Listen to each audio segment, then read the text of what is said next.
I think Iowa State has the gumption, the best shot. Like if I test, they're the team that will win a national championship out of the Big 12.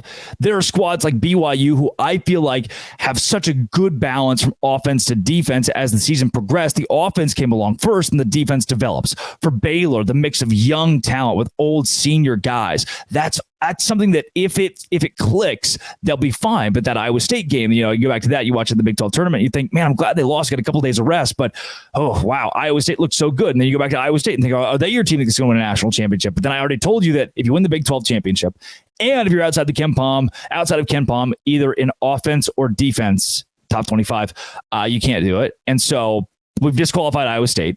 We've actually disqualified Baylor and BYU and TCU and Texas and everybody not named this team. Houston. Kelvin Sampson and Houston fit into the trapezoid of death, into the category of teams that can win a national championship. Since 2002, this is what I circle, and it worked for me last year. I went in, there were 5 teams, I believe, that fit the bill in 2023, and I put $20 on each of those teams, one of them being UConn. They were in the triangle, the trapezoid of doom that could win a national championship. And I just, it's so tough to argue with the analytics when it says this is what has to happen. This is where you need to be if you're going to win a national championship. You need to not win your conference tournament. That's a pretty big one. And then the other thing is you need to be in the top 25 in offense and defensive efficiency per Ken Palm. The 8 teams that are in the top 25 in both those categories are Arizona, Auburn, Connecticut, Creighton, Marquette, North Carolina, and Houston. Purdue as well is also in there. I don't know if I said them. The idea that this year is a revenge year for Purdue is one that I am buying into. I think Purdue goes on a run. The idea that this year is a revenge year for Houston, hey, you were a juggernaut last season. Can you rally and really put on a show, make it to the Final Four this year? I'm buying into that as well. They are the 2 1 seeds that I have the most confidence in. The reason being that Houston, that defense is unbelievable. Unreal, best in the country analytically. And Purdue saw the same thing with Virginia. They lose to a 16 seed, and it's just that little piece of anytime you see a narrative where you see, oh, this could be big for somebody, this could be a headline, this could make money, this could bring eyeballs to March.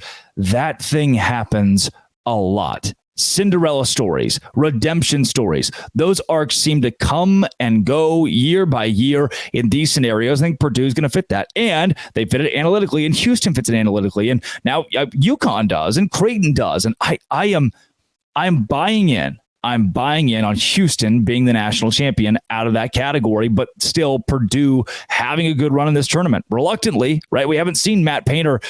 We've seen him lose to the University of Arkansas at Little Rock. We've seen him lose to Fairleigh Dickinson. He's had some just really bad trips to the NCAA tournament, but I've got confidence in them, and I've got confidence in Houston. I think Houston overall wins it. And one of the main reasons why, is the South is just, to me, not that bad. Marquette's tough. Kentucky's tough. People like Kentucky to make a run this year, but Longwood, Houston beats them by 40, however much they want to. Nebraska and Texas A&M, that's laughable. Like thinking about Texas A&M and Houston being on the same court again.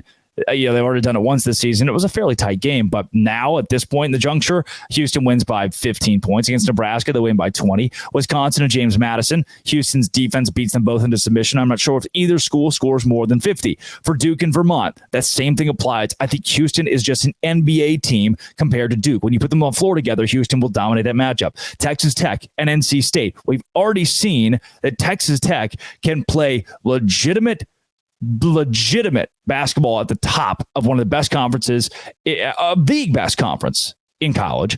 But I don't think they can compete with Houston if they're to meet in the NCAA tournament. NC State, same thing. Kentucky, same thing. And while Kentucky and Marquette have the best shot here, I don't think Oakland or Florida or Western Kentucky have any. Houston's going to the Final Four. This is what I'm booking right now. Houston is going to the Final Four. I believe it is Houston.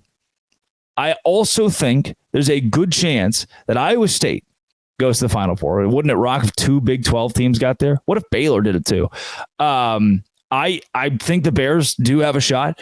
Wouldn't be shocked if like a Grand Canyon comes out.